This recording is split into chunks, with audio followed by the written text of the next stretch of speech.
אנחנו הולכים לעולם של קסם. אתם מוכנים? אני מתרגשת. אם הגעתם לפה, זה כי התמגנתתם לעילה שלי, אוקיי? לאנרגיה שלי. העילה שלי, לכל אחת היא שונה. העילה שלי היא כזאת שמעודדת שינוי, מעודדת טרנספורמציה, אוקיי? זאת אומרת שאם אתם רואים אותי ואתם מרגישים את המשיכה, את המגנט הזה, את החיבור הזה, גם אולי אפילו תחושה כזאת היא כאילו קצת מוכרת, זה כי אתם בעצם פתוחים לשינוי, אתם רוצים שינוי, ואתם רואים בי את מה שקיים בכם, אוקיי? זה חשוב.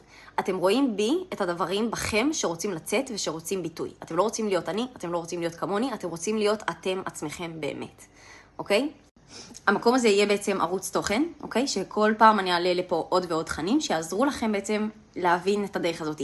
מי אתם, מה באתם לעשות פה, מה זה היקום הזה בכלל, איך הוא עובד, את כל הסודות, אוקיי? אני כל פעם אעלה את זה בשלבים, זה יהיה בהדרגה, כל פעם יעלה עוד ועוד, זה כמו תינוק שהופך למבוגר, כאילו הוא צריך לעבור את השלבים, אוקיי? אז כל פעם אנחנו נעלה עוד שלב ועוד שלב ועוד שלב בשביל להתחבר למקום הזה. אם זה מדבר אליכם, אם זה קורה לכם, אני הכי שמחה בעולם. אם זה לא מרגיש לכם, אז זה עוד לא הזמן, לא להתנגד. נתראה בפנים.